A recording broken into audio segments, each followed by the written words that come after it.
Hey friends, it's Beth here with Aging Care Solutions, offering professional guidance and personal caregiving and family experience, as well as a lot of life lessons, stuff that I have learned that it's really it's really helping me along my aging care journey, recognizing things that that I didn't really recognize. I feel like I don't want to say this, but I feel like I've been asleep. I think I have been just always doing for everyone else for so many years.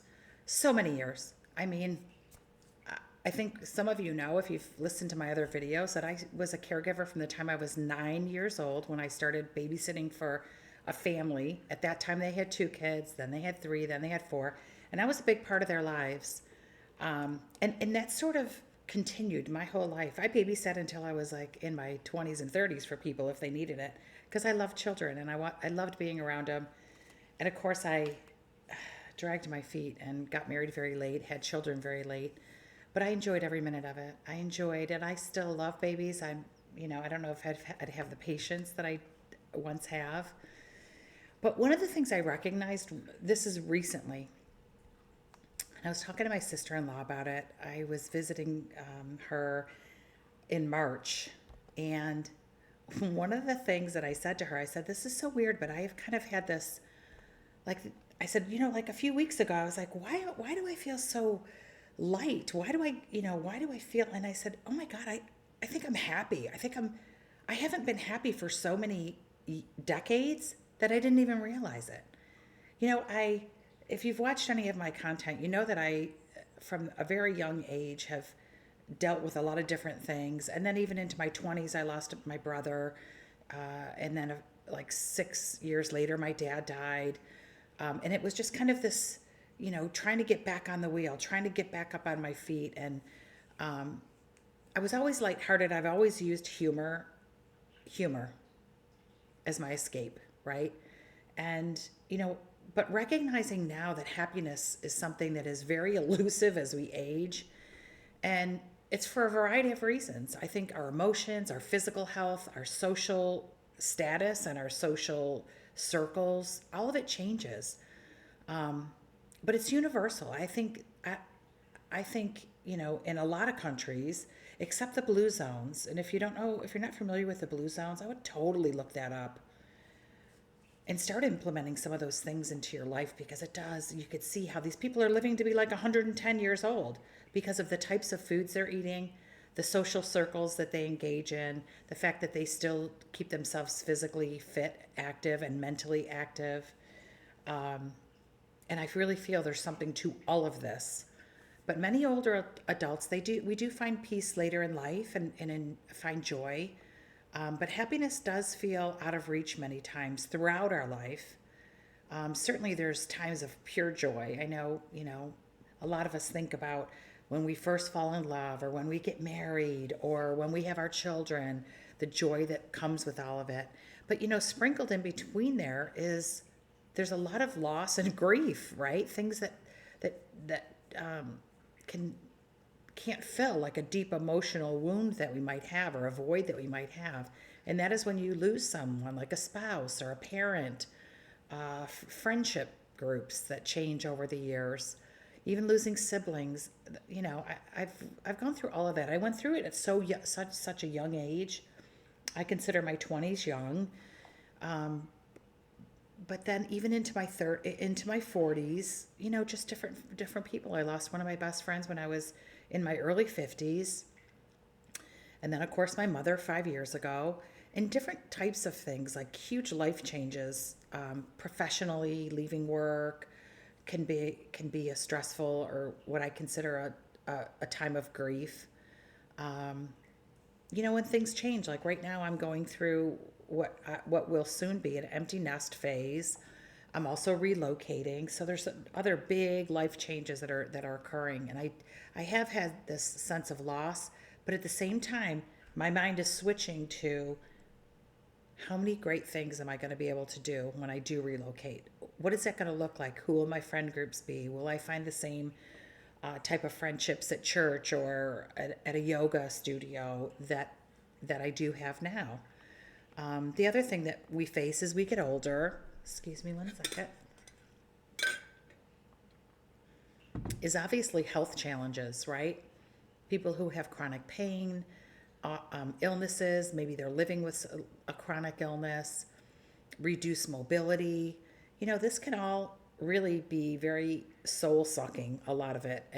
And especially if, when you start to see your body decline, but just remember, if your body's declining, you still have your mental faculties. There's such joy in little teeny things like sitting outside, filling your bird feeder and seeing those beautiful birds come every day. Having great conversations with people, like, I don't know. I mean, even if you're older and you have reduced mobility, you certainly can still do a book club. You certainly can still make friends and, get here and there.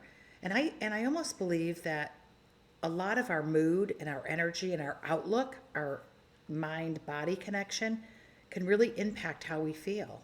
I mean, when we're happy, a lot of times we forget that we have pain. A lot of times we forget that we're limited as far as our energy levels. So I think finding and seeking out ways can really bring you, and especially in the latter years, a lot of great opportunities to start to feel joy again. I know a lot of people, and I've met with all kinds of different families over the years, and a lot of families are fractured, and we feel alone. So it can bring back like regret or reflection about past choices that we made, or missed opportunities, or relationships that didn't go as we hoped. I mean, that happens to all of us. I mean, certainly, yeah, it does, especially when we get older, because I think a lot of us, we don't know really how to date. I know that's something that I'm thinking of because it's been a challenge, because I haven't done it. I wanted to really focus on the kids and not really have people coming in and out of my life. And I just didn't, I don't know, maybe I just didn't feel like I was ready. Maybe I needed to get over a lot of past things in order for me to feel like I'm ready to have a happy and healthy relationship, because I'm not looking just go out and date. I'm not doing that. I'm really not just somebody that wants to go out every weekend. I love my alone time, but I love to go and be around people. But at the same time, I don't want to reflect back and think, oh, I should have had a date every week. No, thank you. One of the other things I think that a lot of us struggle with is isolation and loneliness, and that falls right into probably why I have decided not to do that. I think with working and working until very recently, I really wasn't lonely, because all of my energy, Monday through Friday, and a lot of evenings, and in certain spans for a good decade, I worked every single day. If families needed us, we did intakes over the phone, and we would forward everything via email.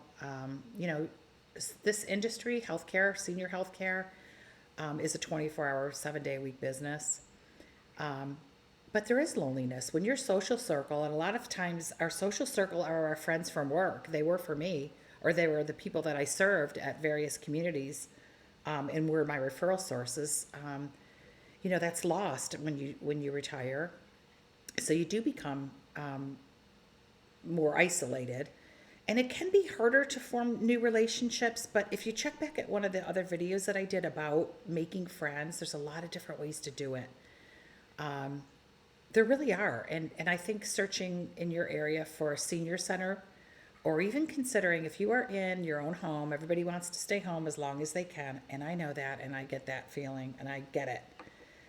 But if you can be surrounded, if you can spend less than you thought and get into a senior building, it doesn't have to be assisted living, but if it's 55 or 62 and over, and there's some certain aspects of socialization that are there, it might be worth it to pay rent for a 2-bedroom as opposed to maintaining everything that goes into keeping your home, and considering the benefits that you would get from making friends, having social circles, book clubs, exercise classes that might be there, outings, group outings when they say outings, you could be going to a casino, or you could be going to Wegmans, and people love that. They love keeping going, but letting somebody else drive them around. And I I get that too. I totally understand that. Some other stresses that can sap our happiness as we age is financial stress. I know I get this because I am faced with now not having a salaried position and starting another business, and looking for ways to go into my early retirement years, not worrying about money. But I do know that people are outliving their savings. Um,